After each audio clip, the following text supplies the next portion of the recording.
କହିକି ଏକ୍ଜାମ ଲେଖିବା ଆରମ୍ଭ କରେ। ମୁଁ ଆପଣମାନଙ୍କୁ ବି କହିଥିଲି ଆପଣ ପିଲାମାନଙ୍କୁ ବି ଶ୍ଲୋକଟା କଣ୍ଠସ୍ଥ କରିଦେବେ ଯଦି ସେମାନଙ୍କର ଏକ୍ଜାମରେ ଭଲ ହବା ପାଇଁ ଆପଣ ଚାହୁଁଛନ୍ତି। କାହାର ମନେ ଅଛି? ଆମେ ଭୁଲି ଯାଉଛେ। ସର୍ବସ୍ୱ ଚାହଂ ହୃଦି ସନ୍ନିବିଷ୍ଟୋ ମତଃ ସ୍ମୃତି ଜ୍ଞାନମ୍ ଅପୋହନମ୍ ଚ ବେदैଶ୍ଚ ସର୍ବେ ଅହମେବ ବେଦ୍ୟ ବେଦାନ୍ତ କୃଦ୍ବେଦ ବିଦେହ ଚାହମ୍। ପ୍ରତ୍ୟେକ ଗୁରୁକୁଳରେ ପିଲାମାନେ ଏଇ ଶ୍ଲୋକକୁ ମନେ ରଖନ୍ତି। ଆମେ କହିଲେ ମୋର ତ ଏକ୍ଜାମ ଦେବାର ନାହିଁ, ବୟସ ହେଇଗଲା କଣ ମନେ ରଖିବି।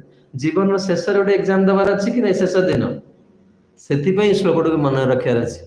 ଆପଣ ମାନେ ମୋ ସହିତ କୁହନ୍ତୁ, ସର୍ବସ୍ୱ ଚାହଂ